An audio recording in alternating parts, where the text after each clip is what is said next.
Welcome to Addiction Pal. This is Nate. And I'm Logan. And today's episode is going to be about killing time versus needing more time. So, oftentimes, I hear people say that they just need to find a way to kill time. They're perpetually bored and they need some Netflix show to binge watch or a new movie to watch, a video game to play, something like that, specifically to kill time. They're just waiting so they can go to sleep and wake up the next day and do it all over again. Or maybe they're just, waiting to go to work the next day or whatever it is. They have too much free time on their hands and they need a way to just fill the gap.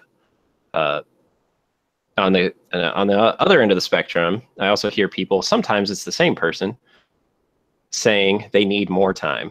There's not enough time in my day, not enough time in my week to get everything done. So today we're going to address that issue and talk about what is the cure for that. So I think... So you said it's possessed by the same person? Occasionally I will hear that from the same person. That seems problematic. It seems incredibly problematic. But I think typically that is not what happens. Typically you have two very different kinds of people saying that. Or I won't say kinds of people, say two people in different points in their lives or whatever saying that. But occasionally I will hear somebody say the exact same thing. I need to kill time and I need more time. So maybe they need more time at the office and less bored time at home or vice versa or something like that. I don't know. But for the sake of the argument, I guess we can just say the killing time people versus the need more time people. Because you were saying, what's the cure? And it seems like if it's in the same person, you can just resolve that contradiction. Yeah, if it's in the same person, say, well, why don't you just evaluate what you just said and deal with it. But let's say it's in two different people. So what is the cure? I think to start, we could say people need to learn how to spend their time more productively. And what does productive mean? Right. So I think people who are killing time are looking for a way to make time go by fast and just wanting the next day to begin without using that time to achieve any of their goals, or maybe they don't have goals and no aspirations or something like that. So I guess what I'm trying to say is you should get creative. And by that, literally create something in a lot of the cases. You hear maybe it almost sounds like a cliche at this point. A lot of the times, like maybe you have those two characters in a movie and one guy's in a rut and then the therapist or something will say, you need to get a hobby. But I think there's actually kind of a lot to go with that. Some people think they have hobbies of, oh, my hobby is watching TV. I think that a hobby where you create something can be really healthy. Learning how to paint, learning how to draw, playing an instrument. Something where you're actually creating something that's tangible afterwards. Yeah, I'm always confused because it seems like there's a certain prestige with being busy, and in America specifically. I guess in other places like Europe, it's more prestigious to have more leisure time and not have a whole lot to do. But for whatever reason, the American ethos is that you should work all the time. And the more busy you are, the more important you are, the more valuable you are, the better life you're leading. And this leads in particular for people to have a focus on the word productive. That I need to be productive. I need to spend time productively. And this is a funny point where it seems like a lot of my contemporaries use the English word productive to generally not mean producing anything. In my own idiolect, I have this archaic notion that being productive actually has something to do with production, producing a product, because those words are like fundamentally related. No? Yeah, and I think that's really interesting too, because I was thinking, okay, well, when people tell me to be productive, what do I think of? I think of maybe stuff like clean the house or get work done, I guess, but that doesn't necessarily mean you're producing anything. So are chores really productive? Maybe that's not even productive. Maybe that's just what you're supposed to do, and being productive is something beyond that. Right, because it seems like it's a lot of the quote unquote productive activity is really just maintenance. Yeah, maintenance. I think that's a much better word for it. Because and it seems like maybe the majority of my time goes towards maintenance of things that I already have or things that I'm already doing, rather than actually forwarding and making them progress or something. But yeah, it seems like it would be a little bit far-fetched to describe it as, oh, when I clean the house, I've produced a clean house. Right. Or I've mowed the lawn, I've produced a well-manicured lawn.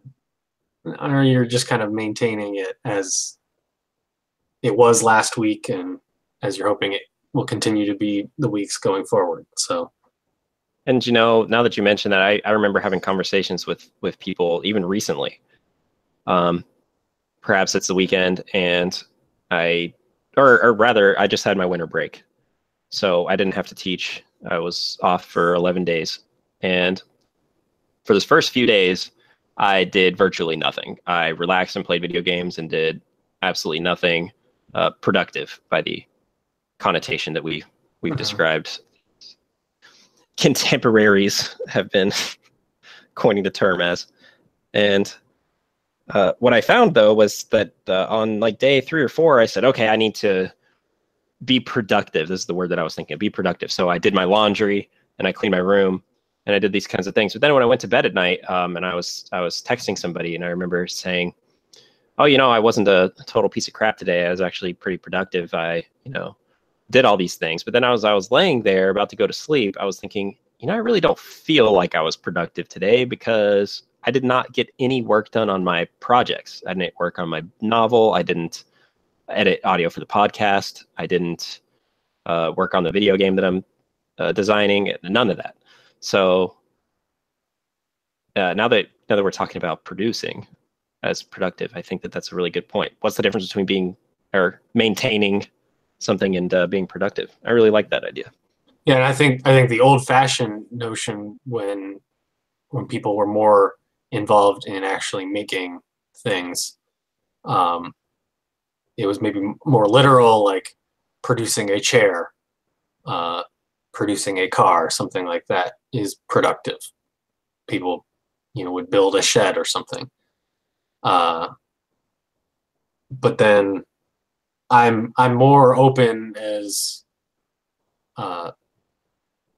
the typical workload for maybe particularly an American shifts from being so labor intensive. I'm willing to open it up to productive counts as being a writer or a painter or something where you're producing art. I'll even allow for that to be part of the interpretation of what being productive is. Yeah, I agree. As long as there's something, earlier I said music and I said something tangible. I guess technically music isn't tangible, but I guess tangible through the auditory sense, I guess, does that fly? I don't know. I'm okay with that. Yeah. So, but as more people become, I don't know, software developers or something, I'm willing to include other kinds of intellectual property as product of more mental labor than physical labor. Yeah, that makes sense. I'm down with that too. But I think that spending time organizing or that kind of thing, I feel is more maintenance than it is creation. Yeah. Like, hey, it's my winter break. I'm going to organize my junk drawer. Well, okay, I guess you've produced a slightly less junky junk drawer. But I don't really think of that as being very productive. Yeah, I think that's, like you said earlier, that sounds to me more like catching up on maintenance. Right. You know, those things you were supposed to do that you've, left untended to for a while, and you're just correcting basically what was a mistake of letting it get out of hand in the first place. So let's bring up a scenario real quick, and let's say for the time being, we are one of these people that really feels like I just need to kill time. I have nothing to do, and I need 3 hours to go by so I can go to bed. I feel like I've been in the situation before where it's 7 p.m. and I'm really tired. I'm like, well, I can't go to bed yet, because if I do, I'll wake up at 3 in the morning, and then my sleep schedule will be off and all sorts of stuff. So I need to find something to do for the next 3 hours. What do I do? And here we are. So what are some productive things that we can do during this time? Now, I already mentioned the whole hobby thing. And you said creating art. I agree. I think that flies. You're learning a new skill. And I think that, or improving a skill you already have, we'll say. And I think that is important. I think a lot of the time when we're killing time, we're not really improving ourselves in any way, and we're just soaking in our surroundings. Can I ask the time killer what they think the purpose of life is? Yeah, I think that's a good question that should be asked. Although I will say that I would argue that maybe a lot of the times people are in this mood of wanting to kill time. Maybe they're depressed, so that might be maybe the best time or the worst time to ask them that, because maybe their answer would be something like, there is no purpose to life, and get really upset or something. I don't know. But I think I see where you're going with this, whereas you need to be able to apply it to something in reality. It just seems like life is short enough without us purposefully killing time and shortening it for ourselves. Yeah. Yeah, I think any time that you're killing should serve some purpose, and in which case, I don't think it's really killing time anymore. For example, I've tried to, personally, I've been trying to make an effort to, if I ever play video games, I try and multitask that with spending time with my friends, which I know that does not sound productive or like maintenance or anything as such. But it does give me a sense of purpose. The people I care about are important to me, right? Well, I think social contact's important. Yeah. So I think that if I felt like I have nothing productive to do in the new definition or the old definition that we've come up with of producing something, or if I've done my production for the day and I want to relax, I think that being social is a good way to spend that time. Just seems like, first of all, the phrase killing time is just so violent. True. And I guess I've just never been so angry at time. Like even if I am excited about something new that I have to like wait for, like maybe I can't wait till I go to India. Right. And I'm so excited, I'm so looking forward to that it's distracting while I try to do anything else. I still don't think like I want to just throw away the next couple days. It's more like I don't really care about those next couple days, but I'm going to live them and either do what I need to do or do what I want to do or whatever in that time period. Yeah, I'm thinking about right before I moved to Japan and having that similar feeling, like almost anxiety, and like I just want to get it over with and get on the plane and like make that move. Mostly excitement, I would say. And in those couple days to come, though, what I was thinking was, how can I most efficiently spend time with my friends, eat the food that I want to eat that I know I'm not going to be able to have when I'm in Japan, stuff like that. So although I was so ready to just get on the plane and go and counting down the seconds, I still wanted to get everything that I could out of it. Right.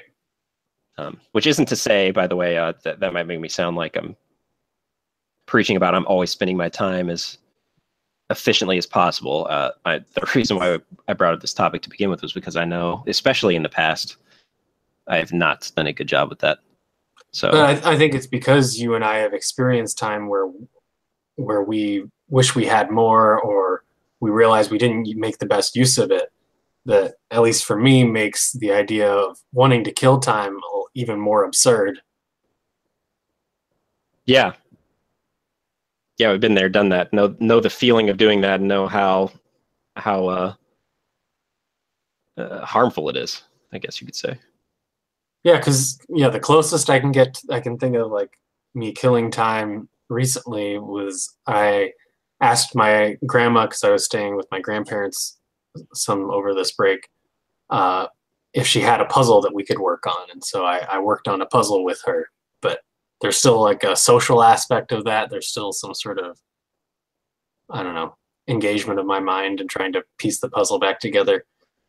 Puzzles in general are kind of an absurd time killer, I guess, from a certain perspective, because we took something that is perfectly fine, like an interesting picture painting on cardboard or something, and then we cut it up and mix it all up and Yeah. create work for ourselves. Um, so I haven't been. I'm not sure if that's totally justified as like a real activity, a real hobby, is putting puzzles back together. I might as well just break all of the stuff that I own and have my hobby be putting it back together. Yeah, puzzles are incredibly inefficient when you think about the whole process of what a puzzle is about. Creating a picture and then destroying it just so you can put it back together. But I do agree that there are some skills involved with it. You know, you're engaging your brain in a different way of trying to line the pieces up and stuff like that. But will it ever really help me in the real world? Am I gonna ever stumble across a jigsawed crucial piece document? If you ever get on the Survivor game show, you might have to solve a puzzle to win $1 million. Okay, right. Is it a 4-piece puzzle or is it a 1,000-piece puzzle? Because I'm guessing it's closer to 4. Could you imagine if Survivor had a 1,000-piece jigsaw puzzle? You have to open the box and everything. Opening the box half the time is the damn puzzle. Right. I tried to open a box in a jigsaw puzzle recently. I didn't realize it was glued together on the inside. Right. It took me 10 minutes just to open the damn thing. Actually, I didn't even open it. I had someone else open it. So. But yeah, that is a very bizarre hobby. But like you said, you spent that time making the puzzle with your grandmother. I was making the puzzle that I was making with my family and friends. So I think, doing something like that in a social way, I think is good. I think socializing is good. So do you think that puzzles are for organized people? Ooh, that's very interesting. Because it's an organizing task. But it's a pretty contrived organizing task. Right. So I'm thinking about the steps I took to do my puzzle. And one of the first things I did was I organized the pieces into different color sections. And I also organized the pieces according to were they corner pieces or edge pieces or, middle pieces. Do all the edges first, get all the edge pieces out of the pile, and then put all the different colors in different piles to try and figure out where they are in the thing. So, yeah, I would say it's definitely a very organization-based task. Because you can organize by shape, you can organize by color. Yeah. So would you say you're an organized person generally? No. I would say generally I'm not. I actually have to really go out of my way to organize. In fact, so much so that I have to appoint, well, I didn't have to, but I did. I appointed one of my students at work to organize my desk. She's officially my secretary forever. And she occasionally just stops by my room and helps me clean up my desk. And we joke about it all the time. And she always demands that I get her folders and stuff to organize it. And she always yells at me when I don't put things in the right place. So at least I'm being social, even though I'm being incredibly lazy with my organization. So what are the costs of not being organized? Costs of not being organized. Well, it's very inefficient. I can say that. Sometimes if I'm looking for something and I don't know where it is, it's in a pile of like 47 papers instead of in one of 4 folders with 10 papers in it. A plus on my math right there. 47 divided by 4 is definitely 10 even.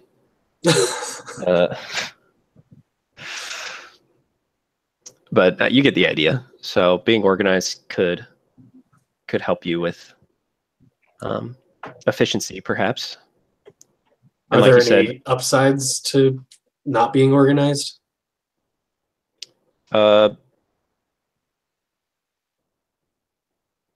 sure there are. If you're, perhaps if I feel like my life is in too much order, maybe that's when I get into that feeling of needing to kill time because I got nothing to do, nothing to keep me busy. I don't know. What do you think? Yeah, I guess if I were going to try to put a positive spin on not being particularly organized, specifically with my time, I might call myself flexible time-wise. Yeah, so with time, so I'm looking at my desk right now and seeing like all the physical things on my desk and keeping it organized. Like, well, what if it wasn't organized? So that's one thing. But with time, I think that's almost a different beast entirely. Or specifically, I should say. So yeah, if you're too organized with your time, some people think organizing your time means you can have more free time because you've only designated certain amounts of time for certain things, and you kind of bunched everything together. So instead of maybe having a bunch of 10-minute free gaps throughout your day, you consolidate everything. So you're doing one thing after another in perfect sequence. And then by the end of your day, you have a whole bunch of free time at hand. But yeah, so what happens if you pack your schedule too thick?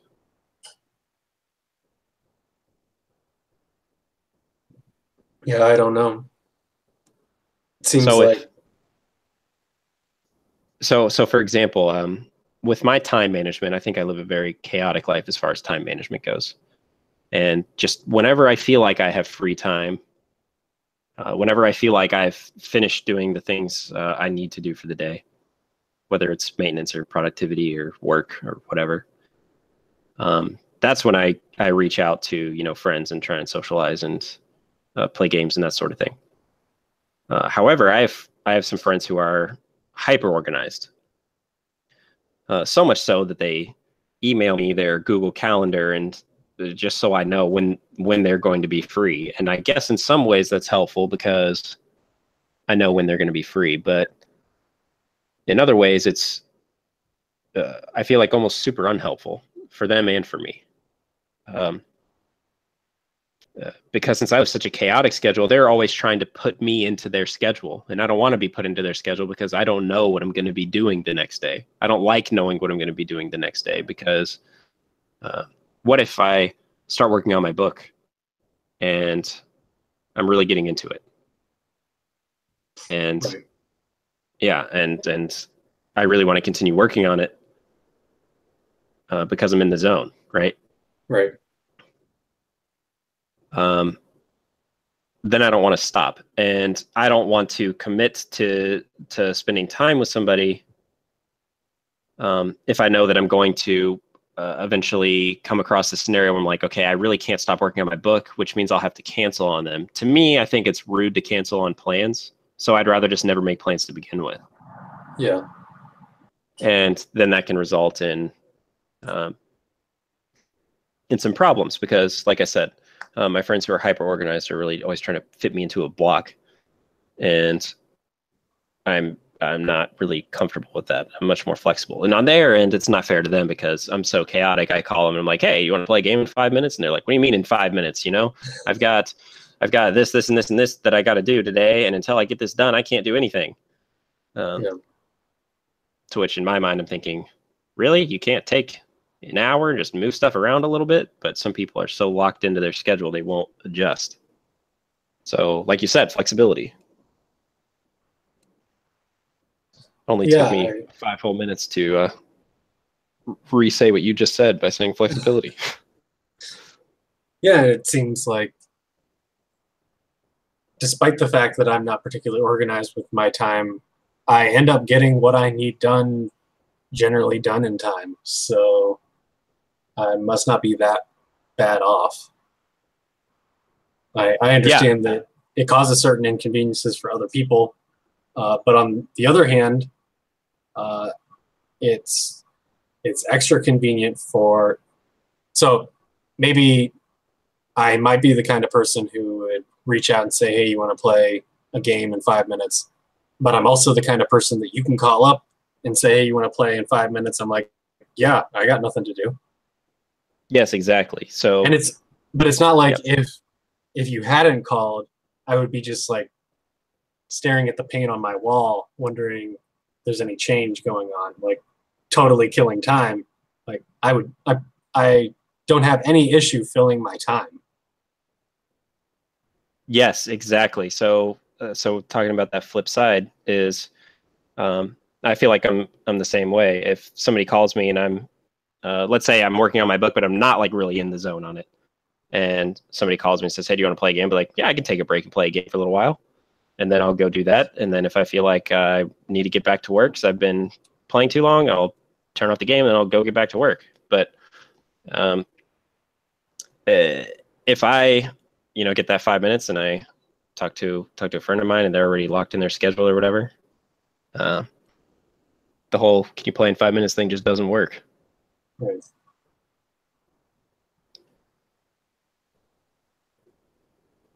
And I think it may be something peculiar to me with my school career stuff that I have, that I have work that I need to get done, but I don't work 9 to 5 or something where I have a time period where I need to get it done, if that makes sense. So, uh, Yeah. especially when you're doing something like a PhD, it's like have this task accomplished in so many years.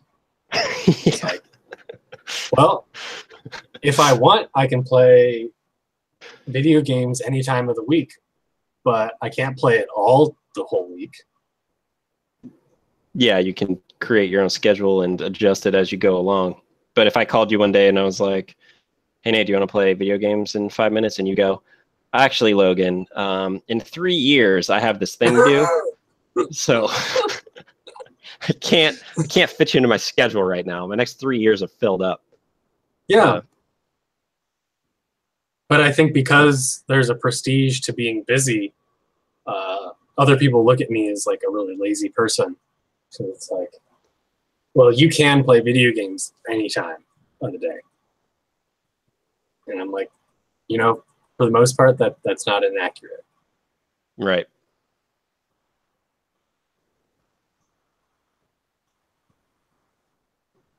And I think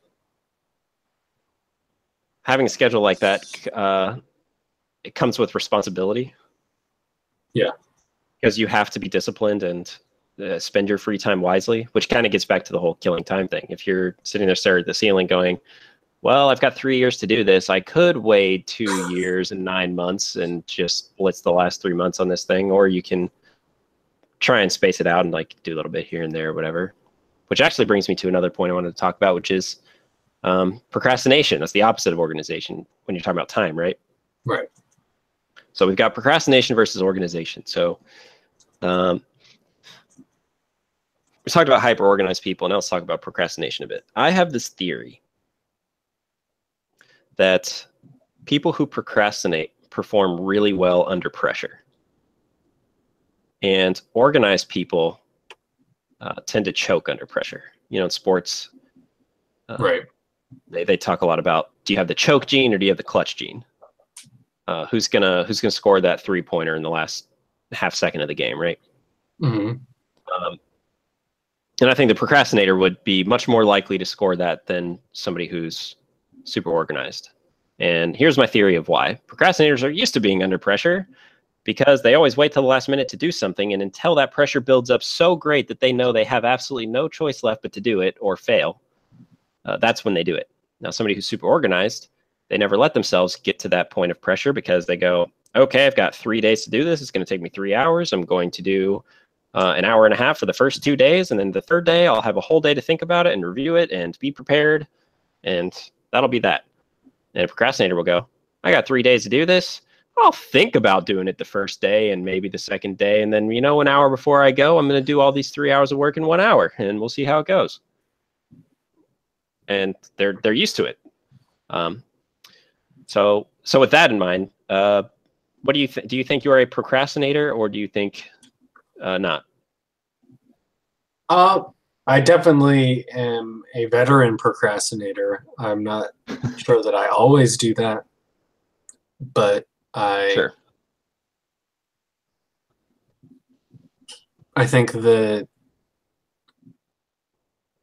as far as performing under time pressure, performing in the clutch, I think that in general there has to be a certain amount of groundwork that you've already done to really thrive. So I don't know if I associate people, maybe specifically athletes, who are good in the clutch as also not having a good work ethic. So if for instance, Kobe Bryant, I think people generally agree was pretty clutch. Whether he was successful in the clutch or he was just thrown into the clutch, put himself in a clutch position too often, we can maybe debate. But as far as his work ethic, he was supposedly kind of a gym rat, that he was always working out or taking shots or running drills, something. And it seems like with something that's as highly skilled as like the NBA or something, I would assume that you can't not practice and perform well. If that makes sense. if you're playing, totally. If you're playing with the best of the best, of course you have to practice to play well. If you didn't, that would be insane. I mean, you'd be superhuman. So as long as you get the practice done ahead of time, I'm not sure about how organized you have to be in setting your practice time. It seemed like maybe in particular anecdotes you hear about Kobe, and I've heard them recently because his jerseys were retired for the Lakers this year, and evidently he would just wake up before everyone else, go to the gym, and they would ask him, hey, you want to get breakfast or lunch? And he would kind of skip all that, and he was just in the zone kind of thing. So if anything, that maybe is anecdotally that he was flexible with his time because he put practice first, and I don't know, do other things like eat or sleep when it was convenient.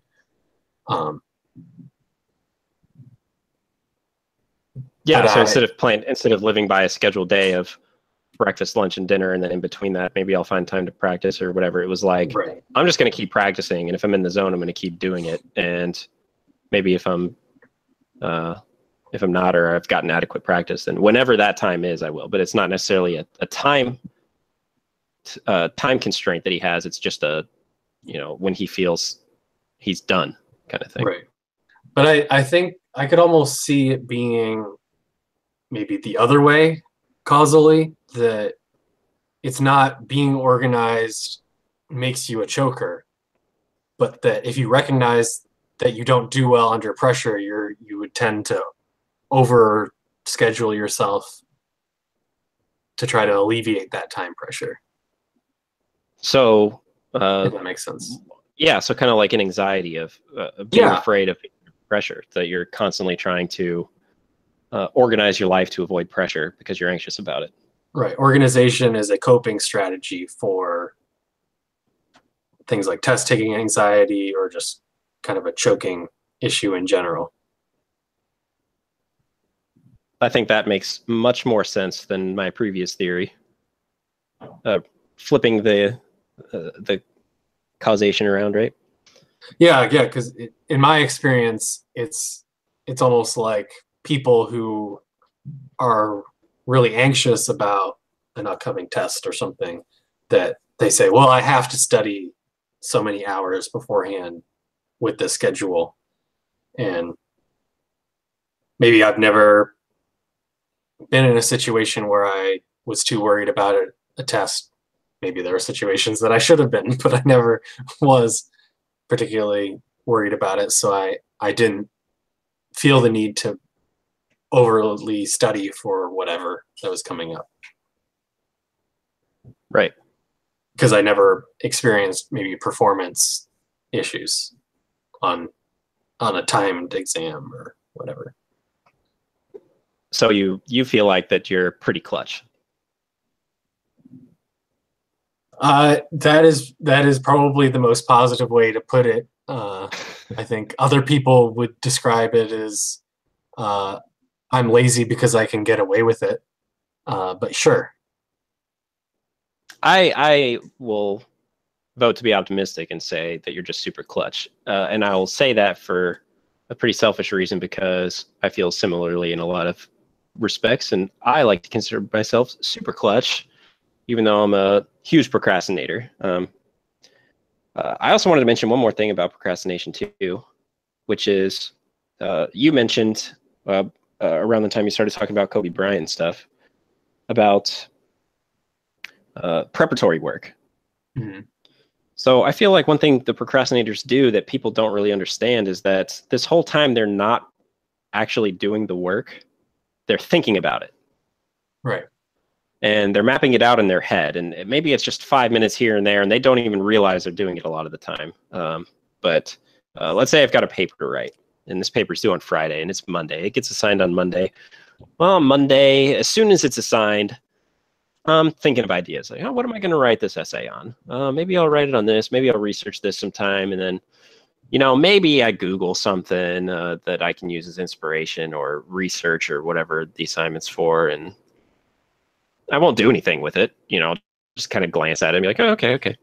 Then I'll go to bed, wake up the next day. And Tuesday, Wednesday, Thursday, similar things kind of happen. Like maybe I'll look something up for it. Maybe I won't. But every now and then it'll pop up in my head because I'll be reminded, oh, I've got this thing due Friday. And then as soon as I think about that, the gears start turning and I start mapping it out. And then all of a sudden, when Thursday night, 11:59 rolls around and I know that I'm about to pull an all-nighter to write this paper, I find I already have so many ideas in the back of my head. And I can crank this out so fast because I've basically outlined the entire thing in my head over the entire week. And I get it all knocked out in an hour and, go through, do my copy editing and all that stuff. And by the time it's all said and done, it's an awesome paper. And I think it's because of all that kind of preparatory work I'm doing in my head. Maybe I haven't written a single word, but I've been thinking about it and preparing for it. So I think a lot of procrastinators do that. And I know some people are surprised all the time. Like, oh my God, how long did you work on this paper? Be like, I did it in 3 hours last night. And they say, there's no way. How'd you do that? We had a whole week to do this. It took me all week. And sometimes that blows my mind when people say they spent the whole week working on it, 2 hours every single night they were working on it. I said, you must not be managing your time very well while you're working.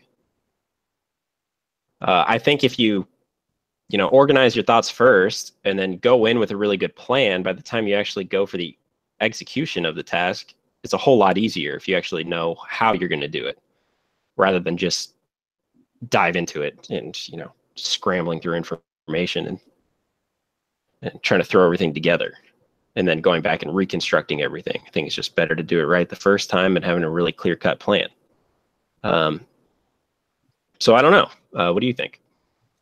Yeah, I think that the only way to argue with what you said about how procrastinators are actually processing it in the back of their minds the whole time they're supposedly not doing it would be to suggest that the product of a typical procrastination is the same quality as if they had been given the deadline. So if they did it all in one night,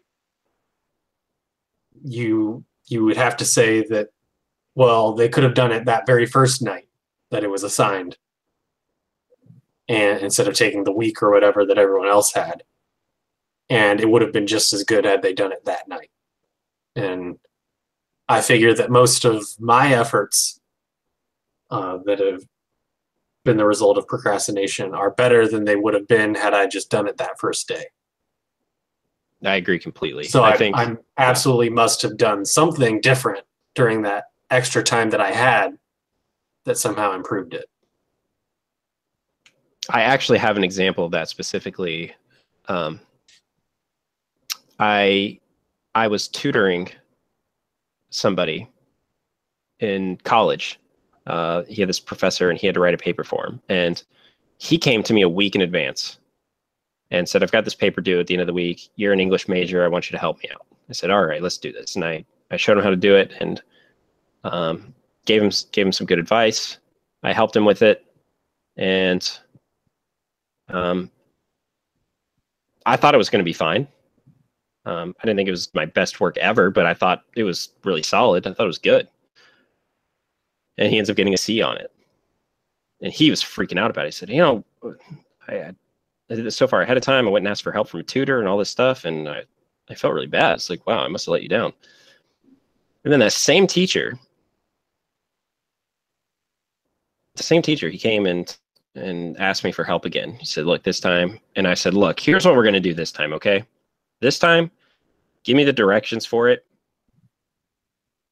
We are going to just bum rush this and fly through it as quick as we can at the end of the week, okay? I'm not like, he told me the assignment on I think it was Tuesday, and I think Thursday we sat down to actually do it. So instead of just doing it on Tuesday or knocking out part of it or whatever, I said, we're just going to do everything on Thursday, the night before. So give me the instructions on Tuesday. I'll read the instructions. Read the instructions on Tuesday for him. Thursday comes around, I meet him. We crank that thing out in an hour. He ends up getting an A on the paper. So this isn't a direct relationship with myself, and probably because I don't have that many examples for me ever not procrastinating. So, oops. But I agree. I don't think that I could have done any of my best work in just one night if it was the first night. Right.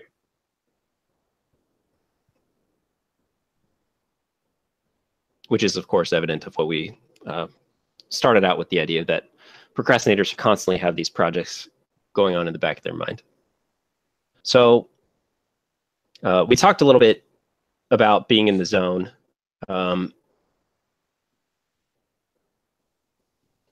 And limiting creativity is something I want to talk about now. So when you're in the zone, may it be sports or writing or art, whatever, I think that's a really good time to not block off your time. If you're doing something creative, maybe you shouldn't have a timestamp. Don't work 3 to 4 on something. If you want to start around 3, fine, but leave it kind of open-ended because you never know what's going to happen. Maybe gears will start turning and you'll get on a roll and really get in the zone. You won't want to stop. Maybe you'll go until midnight that night. You'll pull a 9-hour binger from 3 to midnight. That is 9 hours, right? Yeah. and you just keep rolling with it because it's great. And then all of a sudden you wrote, 20 pages or whatever it is. And it's just awesome.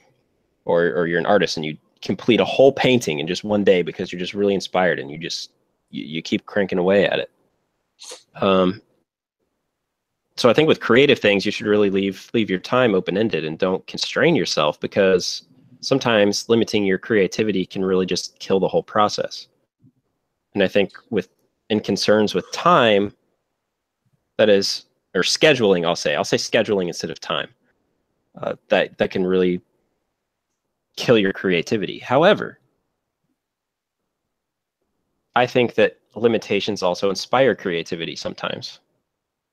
So I saw a drawing kind of mini game on a YouTube channel recently by Mark Crilly. He does these how to draw videos that I watch occasionally, and he came out with this challenge called the 10-minute, 1 minute, 10-second challenge. And for the 10-minute, he draws the exact same picture for all these different time frames. So for the 10-minute challenge, he takes his time, he does shading, coloring sometimes, and then on the 1 minute challenge, he's like, all right, I don't got time for shading, I don't got time for coloring, so I'm going to do the best sketch I can. And then for 10 seconds, it's like, I just got to figure out a way to just get the general shape on the page. So it definitely limits creativity in the sense that it's not going to turn out as great as it could, but it also kind of inspires creativity to think like, what are the general shapes that I can get down on the page as soon as I possibly can, right, to make it look as close to what I'm trying to represent as I can.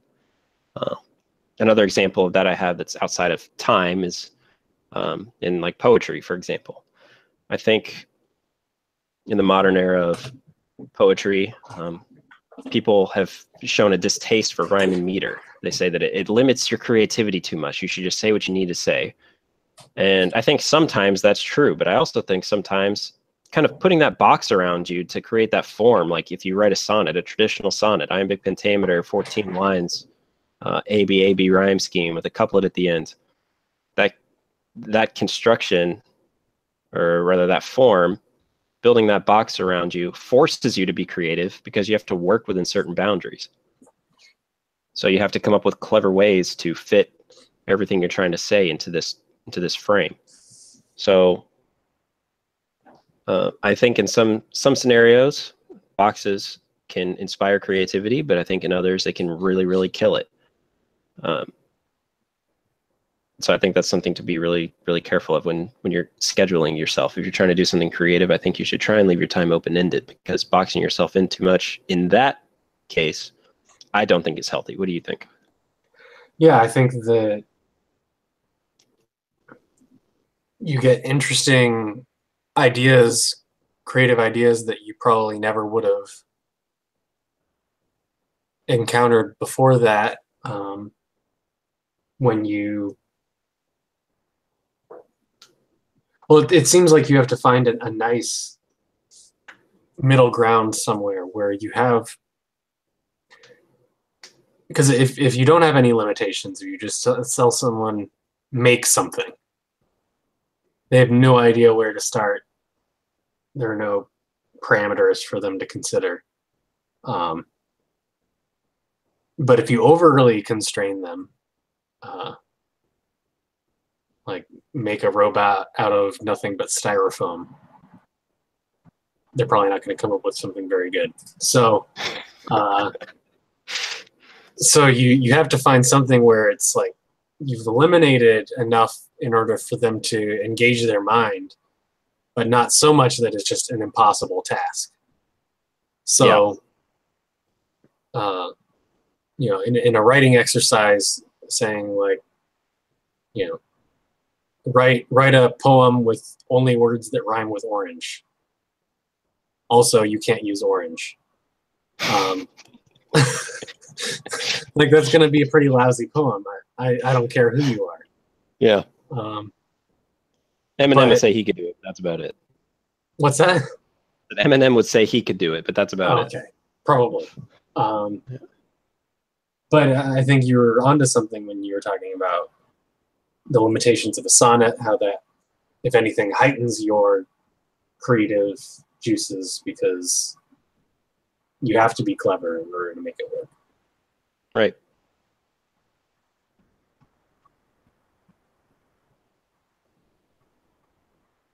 I think that's kind of how puzzle solving in general works, is like you were talking about these escape rooms, and it's important to kind of limit the things that you can consider in solving the rooms. Like, I don't know, there's only so many objects in the room, and so you have to kind of limit the universe that you can consider. And yet at the same time, ironically, a lot of the hints that the people running these escape rooms give is, okay, well, you have this thing, now you got to think outside the box. So somehow you're limited, and yet you have to go above and beyond what you have right in front of you. Right. You have to think of creative ways to use what you have, but you at least know that it's in the confines of the room.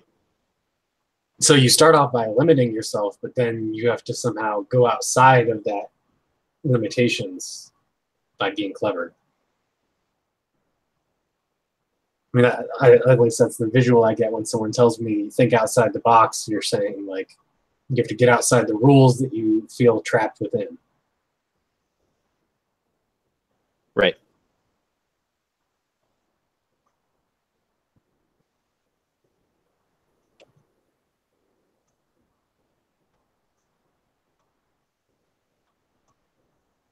So in regards to killing time versus needing more time, and procrastination versus organization, creativity, the limitations of which can inspire, or the limitations of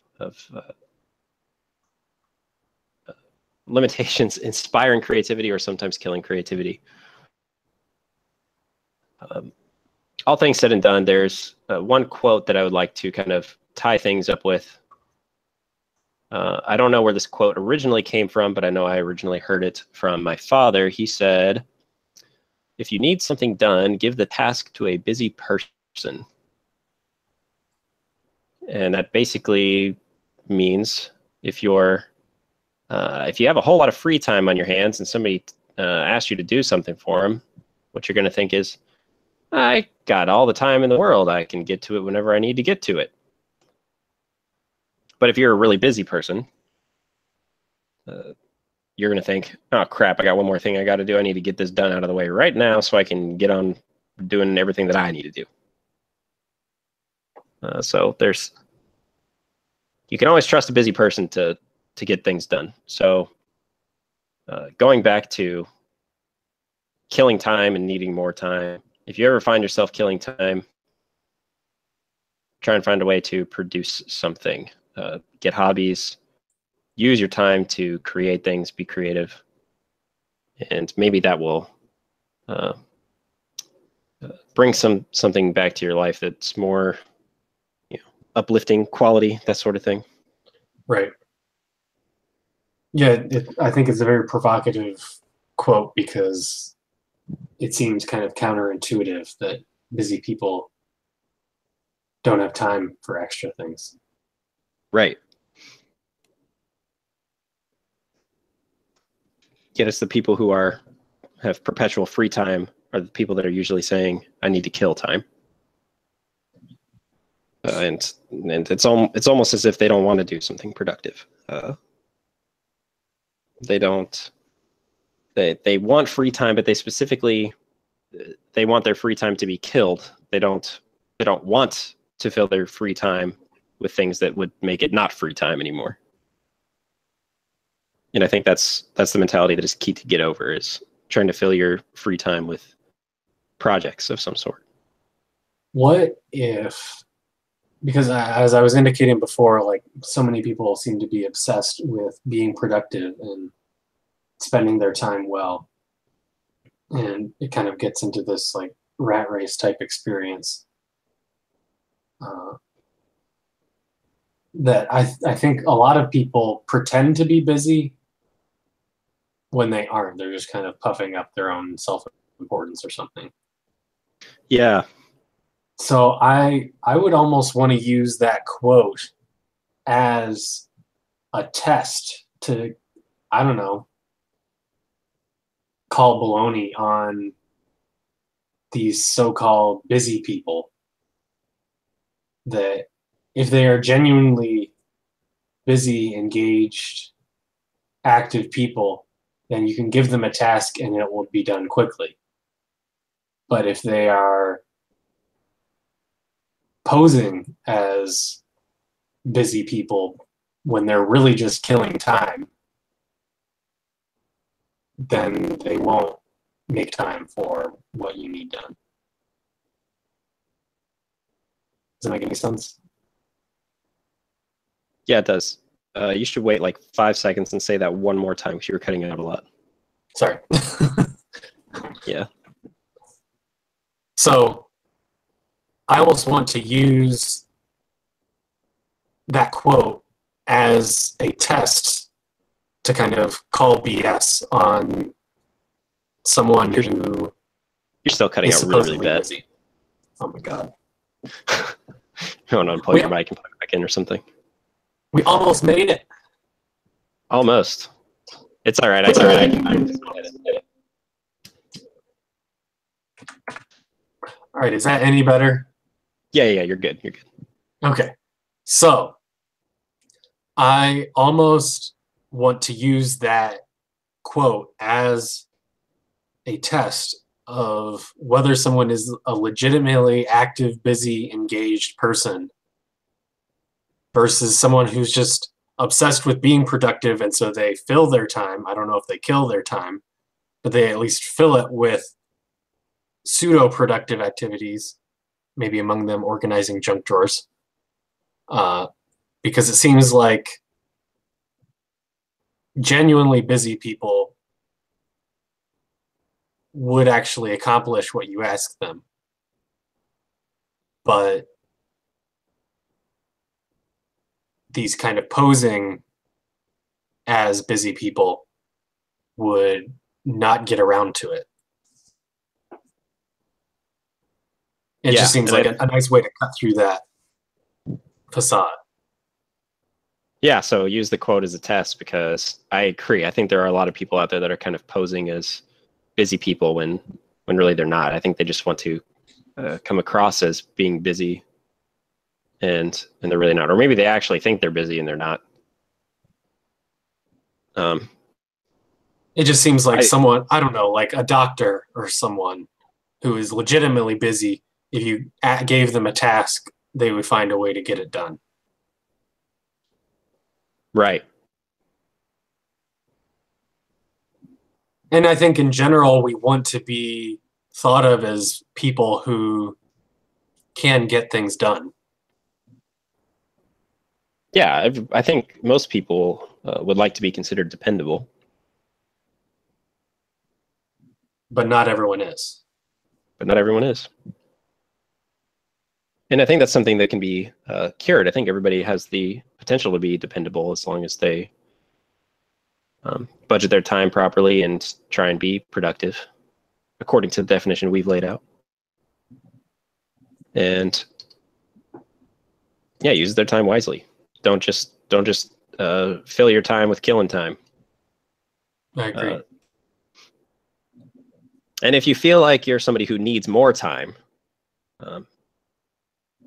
maybe it is an issue of scheduling, or maybe it's an issue of prioritizing. Maybe you need to prioritize certain things above other things, and give yourself more time to do one task and less time for another, if one's more important than the other, and decide what's really important. And like you and I said, maybe you're organizing your time too much. Maybe you're scheduling things too hard. Maybe if you were more flexible, you would feel more efficient in the long run. So for example, if you have, you give yourself a block of an hour to do something creative. Mm-hmm. And your first 20 minutes, you're kind of getting in the groove of things and it's not really clicking. Maybe in 20 minutes, you only write 100 words, say you're writing. And typically you can write, 500 words in 20 minutes, which is pretty exceptional. Right. And let's say after 20 minutes, though, all of a sudden you really hit your stride. In those next 40 minutes, you're in the zone, but then you cut yourself off. And what if that's just kind of a pattern for you?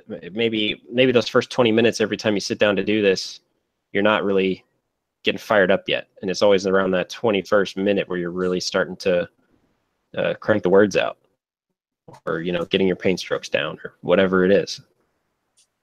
Well, wouldn't it be more efficient to just maintain that in the zone, or feeling on fire, or in the groove, or whatever? Wouldn't it be more efficient to just utilize that time for as long as possible? And then maybe you just take the next day off completely, and then you use that time for something else. So I think there's people who feel like they need more time. Perhaps it is a scheduling issue of being too scheduled. Maybe being more flexible is better.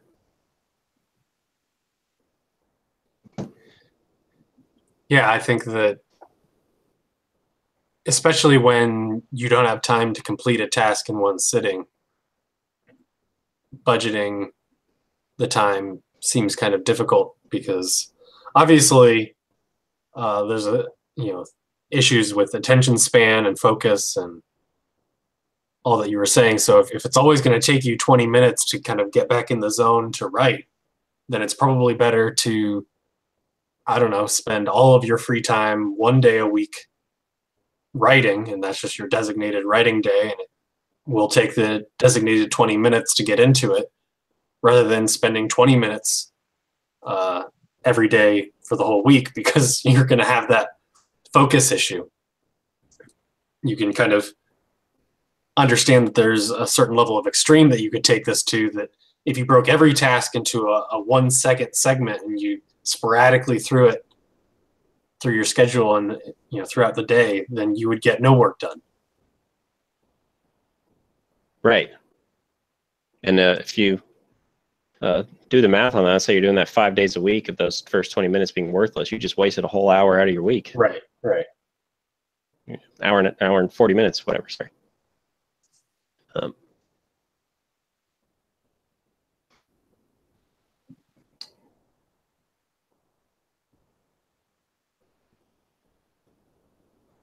So with all that in mind, I think this is a good place to wrap things up. Yes. I'll leave off with the quote once again of, if you need something done, give the task to a busy person. And consider that. If you have any comments or suggestions about the channel, you can leave a comment below. And otherwise, Nate and I will be back real soon with another video. See ya.